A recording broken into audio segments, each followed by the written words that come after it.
ಎಲ್ಲರಿಗೂ ನಮಸ್ಕಾರ. ಇವತ್ತು ನಾನು 3ನೇ ತಾರೀಕು ಬಂದಿರುವಂತಹ ಚಂದ್ರಗ್ರಹಣದ ಬಗ್ಗೆ ಕೆಲವೊಂದು ಇನ್ಫಾರ್ಮೇಶನ್ ನ ಕೊಡ್ತೀನಿ. ಈ ವಿಡಿಯೋ ನಿಮ್ಮ ಮನೆಯಲ್ಲಿ ಯಾರಾದರೂ ಗರ್ಭಿಣಿ ಸ್ತ್ರೀಯರಿದ್ರೆ ಅಥವಾ ನಿಮ್ಮ ಫ್ರೆಂಡ್ಸ್ ಅಲ್ಲಿ ಯಾರಾದರೂ ಇದ್ರೆ ಅವರಿಗೆ ಶೇರ್ ಮಾಡ್ರಿ. ಹಾಗೂ ನಮ್ಮ ಇನ್ಸ್ಟಾಗ್ರಾಮ್ ಪೇಜ್ನ ಮತ್ತೆ ಯೂಟ್ಯೂಬ್ ಚಾನಲ್ನ ಸಬ್ಸ್ಕ್ರೈಬ್ ಮಾಡಿ ಅಂತ ಕೇಳ್ಕೊತೀನಿ. ಫಸ್ಟ್ ನಾನು ಚಂದ್ರಗ್ರಹಣ ಅಂದ್ರೆ ಏನು ಅಂತ, ನಮ್ಮ ಸನಾತನ ಧರ್ಮದಲ್ಲಿ ಚಂದ್ರಗ್ರಹಣದ ಬಗ್ಗೆ ಏನಿದೆ ಅಂತ ನಾನು ಹೇಳ್ತೀನಿ. ಈ ಚಂದ್ರಗ್ರಹಣ ಅಂದ್ರೆ ಮನಸ್ಕಾರಕ. ಈ ನಮ್ಮ ಕ್ರಿಯಾತ್ಮಕ ಶರೀರ ನಾವು ಸೂರ್ಯ ಅಂತ ಹೇಳ್ತೀವಿ, ಹಾಗೂ ಈ ನಮ್ಮ ಮನಸ್ಸನ್ನ ನಾವು ಚಂದ್ರನಿಗೆ ಹೋಲಿಸ್ತೀವಿ. ಅಂದ್ರೆ ಯಾವಾಗ ಸೂರ್ಯಗ್ರಹಣ ಆಗುತ್ತೋ ಅವಾಗ ನಮ್ಮ ಆರೋಗ್ಯದಲ್ಲಿ, ನಮ್ಮ ಶರೀರದಲ್ಲಿ ಕೆಲವೊಂದು ಏರುಪೇರುಗಳಾಗ್ತಾವ. ಅದೇ ತರ ಚಂದ್ರಗ್ರಹಣದ ಸಮಯದಲ್ಲಿ ಮನಸ್ಸು ದೌರ್ಬಲ್ಯವಾಗುತ್ತೆ. ಸೊ ಅದಕ್ಕೆ ಮನಸ್ಕಾರಕ ಅಂತ ಹೇಳ್ತೀವಿ ಚಂದ್ರ. ಸೊ ಇದು ನಮಗೆ ಹೆಚ್ಚಾಗಿ ನಮಗೆ ಮನಸ್ಸಿನ ಮೇಲೆ ಪ್ರಭಾವವನ್ನ ಬೀರುತ್ತೆ.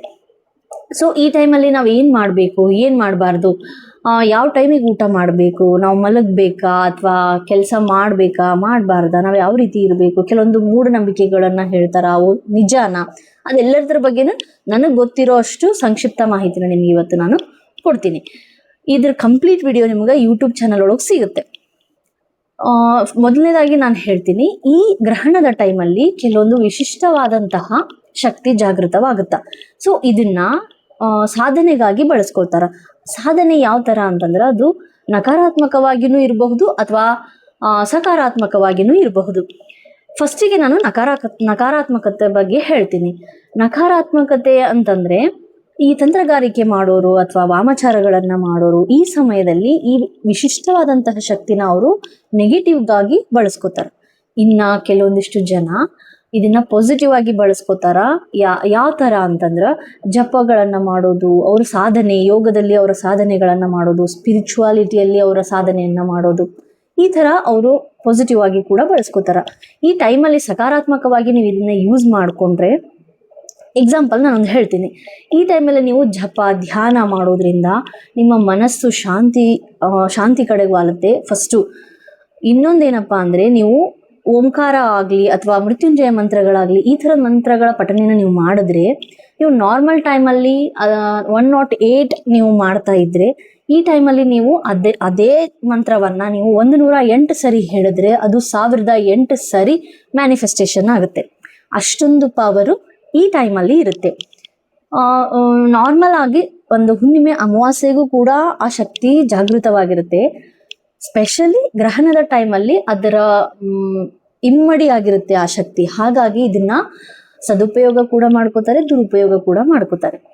ನೀವು ಈ ಟೈಮಲ್ಲಿ ಧ್ಯಾನ ಮಾಡೋದ್ರಿಂದ ಅಥವಾ ಮಂತ್ರಗಳನ್ನ ಪಠನ ಮಾಡೋದ್ರಿಂದ ನಿಮಗೆ ಇದು ಬಹಳ ಅಂದ್ರೆ ಬಹಳ ಹೆಲ್ಪ್ ಆಗುತ್ತೆ. ಇದರಿಂದ ನಿಮ್ಮ ಮಗುವಿಗೂ ಕೂಡ ಒಳ್ಳೆ ಇಂಪ್ಯಾಕ್ಟ್ ಅನ್ನ ಕೊಡುತ್ತೆ.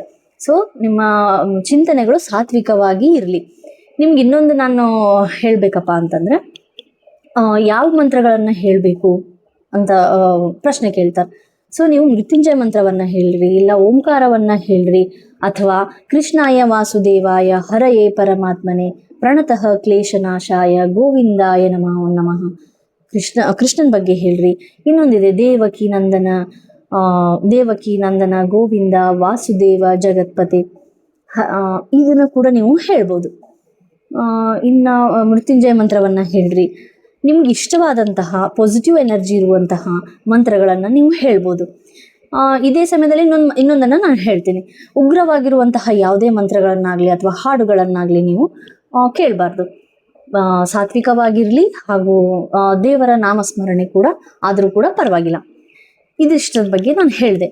ಇವಾಗ ನಿಮಗೆ ಸ್ಪರ್ಶ ಕಾಲ ಆಗಲಿ, ಸೂತಕ ಕಾಲ ಆಗಲಿ, ಅಂತ್ಯಕಾಲ ಆಗಲಿ ಗ್ರಹಣದ್ದು, ಈ ಟೈಮಲ್ಲಿ ಆಹಾರವನ್ನ ಸೇವಿಸಂಗಿಲ್ಲ. ಈ ಸಮಯದ ಬಗ್ಗೆ ನಾನು ಹೆಚ್ಚಾಗಿ ಹೇಳಕ್ ಹೋಗಲ್ಲ, ಎಲ್ಲರಿಗೂ ಗೊತ್ತಿರುತ್ತೆ.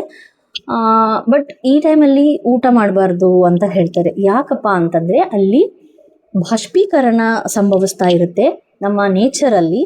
ಸೊ ಹಾಗಾಗಿ ಅದು ಪಾಯ್ಸನ್ ಆಗಿ ಕನ್ವರ್ಟ್ ಆಗುತ್ತೆ ಫುಡ್ ಅನ್ನೋ ಕಾರಣದಿಂದ ಈ ಟೈಮಲ್ಲಿ ಇವನ್ ಪ್ರಾಣಿ ಪಕ್ಷಿಗಳು ಕೂಡ ಆಹಾರವನ್ನ ಸೇವಿಸಂಗಿಲ್ಲ. ಸೊ ಅದನ್ನ ನಾವು ಮೊದಲಿಂದನೂ ರೂಢಿ ಮಾಡ್ಕೊಂಡು ಬಂದಿದ್ದೀವಿ. ಅದು ಸತ್ಯ ಕೂಡ, ಸೈಂಟಿಫಿಕಲಿ ಕೂಡ ಅದಕ್ಕೆ ತನ್ನದೇ ಆದಂತಹ ಕಾರಣಗಳು ಇವೆ. ಇನ್ನ ಹೇಳ್ಬೇಕು ಅಂತಂದ್ರೆ, ನೀವು ಗರ್ಭಿಣಿ ಸ್ತ್ರೀಯರು ಒಂದು ಬಾಟಲಲ್ಲಿ ತುಳಸಿ ಎಲೆಯನ್ನ ಹಾಕೊಳ್ಳಿ ಅಥವಾ ಬಿಲ್ವ ಪತ್ರೆಯನ್ನ ಹಾಕೊಳ್ಳಿ. ಬಾಯಾರಿಕೆ ಆದಾಗ ಆ ನೀರನ್ನ ಕೂಡ ನೀವು ಕುಡಿಬಹುದು. ಈ ಗ್ರಹನ ಮನುಷ್ಯರ ಮೇಲೆ ಯಾಕೆ ಇಂಪ್ಯಾಕ್ಟ್ ಆಗುತ್ತೆ ಅಂತ ಕೂಡ ಕೆಲವೊಬ್ರಿಗೆ ಪ್ರಶ್ನೆ ಇರುತ್ತೆ. ಸೊ ಇದಕ್ಕೆ ನಾನು ಏನು ಉತ್ತರ ಕೊಡ್ತೀನಪ್ಪ ಅಂತಂದ್ರೆ, ಯಥಾ ಬ್ರಹ್ಮಾಂಡೆ ತಥಾ ಪಿಂಡಾಂಡೆ ಅಂತ ಹೇಳ್ತೀವಿ. ಅಂತಂದ್ರೆ ಬ್ರಹ್ಮಾಂಡದಲ್ಲಿ ಏನೇ ಬದಲಾವಣೆ ಆದ್ರೂ ಕೂಡ ಅದು ಮನುಷ್ಯನ ಮೇಲೆ ಪರಿಣಾಮವನ್ನ ಬೀರುತ್ತೆ. ಕಾರಣ ಈ ಜಗತ್ತು, ಈ ಪ್ರಪಂಚ, ಈ ಬ್ರಹ್ಮಾಂಡ ಅನ್ನೋದು ಪಂಚಭೂತಗಳಿಂದ ಕೂಡಿದ್ದು.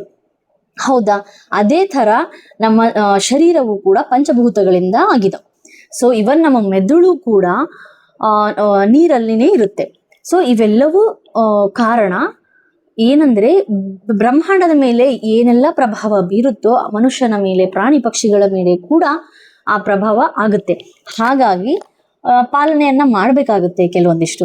ಸೊ ಇಗ್ನೋರ್ ಅಂತೂ ಮಾಡಬೇಡಿ. ನಿಮ್ಮ ಮನೇಲಿ ಹಿರಿಯರು ಕೆಲವೊಂದಿಷ್ಟನ್ನ ಹೇಳ್ತಾರೆ, ರೂಢಿಗಳನ್ನ ಮಾಡ್ಕೊಂಡಿರ್ತಾರೆ. ನಾನು ಹೇಳ್ತೀನಿ, ಇವಾಗ ಆಗಿನ ಕಾಲದಲ್ಲಿ ಕರೆಂಟ್ ಇರ್ತಿರ್ಲಿಲ್ಲ, ಹೊರಗಡೆನೆ ಅವರು ವಾಶ್ರೂಮ್ ಹೋಗ್ತಿದ್ರು. ಸೊ ಈ ಟೈಮಲ್ಲಿ ನಾ ಹೇಳಿದೆ, ವಿಶಿಷ್ಟವಾದಂತಹ ಶಕ್ತಿ ಜಾಗೃತವಾಗಿರುತ್ತೆ. ಹಾಗಾಗಿ ಹೊರಗಡೆ ಕಳ್ಸಂಗಿಲ್ಲ. ಯಾಕಂದ್ರೆ ವಾಮಾಚಾರವಾಗಲಿ, ತಂತ್ರಗಾರಿಕೆ ಆಗಲಿ, ಇವೆಲ್ಲವೂ ಬಾಣಂತಿಯರ ಮೇಲೆ, ಮಕ್ಕಳ ಮೇಲೆ ಹಾಗೂ ಗರ್ಭಿಣಿ ಸ್ತ್ರೀಯರ ಮೇಲೆ ಕೆಟ್ಟದಾಗಿ ಪರಿಣಾಮ ಬೀರುತ್ತೆ ಅಂತ ಹೇಳಿ ಕಳಿಸ್ತಾ ಇರಲಿಲ್ಲ. ಎಲ್ಲದಕ್ಕೂ ತನ್ನದೇ ಆದಂತಹ ರೀಸನ್ಸ್ ಇವೆ, ಅದನ್ನ ನಾವು ಅರ್ಥ ಮಾಡ್ಕೋಬೇಕು. ಇದು ಹಿಂದಿನ ರೀಸನ್ ಹೇಳಲಿಕ್ಕಿಲ್ಲ ದೊಡ್ಡವರು, ಬಟ್ ನನಗೆ ಗೊತ್ತಿರೋದನ್ನ ನಾನು ನಿಮ್ಮ ಹತ್ರ ಶೇರ್ ಮಾಡ್ತಿದ್ದೀನಿ. ಸೊ ಹಿರಿಯರು ಏನೇ ಹೇಳಿ ಅವರು ಪಾಲಿಸ್ತಾ ಬಂದಿರೋದನ್ನ ಫಾಲೋ ಮಾಡ್ರಿ, ಇಗ್ನೋರ್ ಅಂತೂ ಮಾಡಬೇಡ್ರಿ. ಇನ್ನೊಂದು ಹೇಳ್ತಾರ, ಫಿಸಿಕಲ್ ಆಕ್ಟಿವಿಟಿ ಬೇಡ, ಮನಸ್ಸು ದೌರ್ಬಲ್ಯವಾಗಿರುತ್ತೆ. ಸೊ ಆ ಟೈಮಲ್ಲಿ ನಿಮ್ಮ ಆಕ್ಟಿವಿಟೀಸು ಎಗ್ರೆಸಿವ್ ಆಗ್ಬೋದು. ಎಕ್ಸಾಂಪಲ್, ನೀವೇನಾದರೂ ಅಡುಗೆ ಮಾಡ್ತಿದ್ರಿ, ವೆಜಿಟೇಬಲ್ ಕಟ್ ಮಾಡ್ತಾ ಇದ್ರಿ, ಕೆಲವೊಂದು ಲೋಹಗಳನ್ನು ಬಳಸಬೇಡಿ ಅಂತ ಹೇಳ್ತಾರೆ. ಲೋಹಗಳಂತಂದ್ರೆ ಚಾಕುನ, ಈಳ್ಗೆನ, ಈ ಥರದ್ದನ್ನು, ಸೂಜಿನ, ಈ ಥರದ್ದನ್ನು ಬಳಸಬೇಡಿ ಅಂತ ಹೇಳ್ತಾರೆ. ಯಾಕಂತಂದ್ರೆ ಆ ಸಮಯದಲ್ಲಿ ಶಕ್ತಿ ಜಾಗೃತವಾಗಿರುತ್ತೆ, ಒಂದು ಎನರ್ಜಿ ಇರುತ್ತೆ. ಗ್ರಹಣದ ಟೈಮಲ್ಲಿ ಲೋಹಕ್ಕೆ ತನ್ನದೇ ಆದಂತಹ ಅಟ್ರಾಕ್ಷನ್ ಪವರ್ ಇರುತ್ತೆ. ಅವೆಲ್ಲ ಗುಣಲಕ್ಷಣಗಳು ಆ ಟೈಮಲ್ಲಿ ಜಾಗೃತವಾಗುತ್ತೆ. ಹಾಗಾಗಿ ಅದು ಗರ್ಭಿಣಿ ಸ್ತ್ರೀಯರ ಮೇಲೆ ಇಂಪ್ಯಾಕ್ಟ್ ಜಾಸ್ತಿ ಆಗೋದ್ರಿಂದ ಆ ಸೂಜಿ ನೋಡಿದ್ರೆ ನನಗೇನೋ ಚುಚ್ತಾ ಇದೆ ಅನ್ನೋ ಫೀಲಿಂಗ್ ಬರುತ್ತೆ. ಯಾಕಂತಂದ್ರೆ ಆ ಮನಸ್ಸು ಆ ಟೈಮಲ್ಲಿ ವೀಕ್ ಆಗಿರುತ್ತೆ.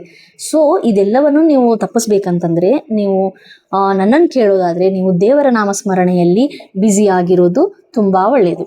ಇನ್ನು ಆ ಟೈಮಲ್ಲಿ ಮಲಗಬಾರ್ದಾ ಅನ್ನೋ ಪ್ರಶ್ನೆಗಳು ಕೂಡ ನನಗೆ ಕೇಳಿದ್ರು.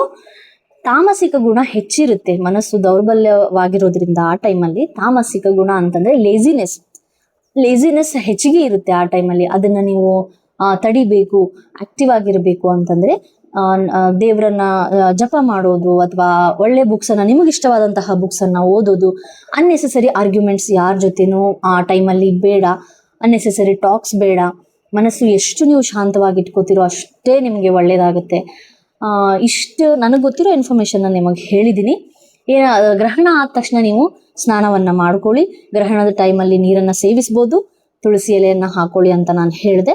ಇದಿಷ್ಟನ್ನ ನೀವು ಫಾಲೋ ಮಾಡಿ. ಮನೆಯಲ್ಲಿ ನಿಮ್ಮ ಹಿರಿಯರು ಏನು ಹೇಳ್ತಾರೆ ಅದನ್ನು ಕೂಡ ಫಾಲೋ ಮಾಡಿ.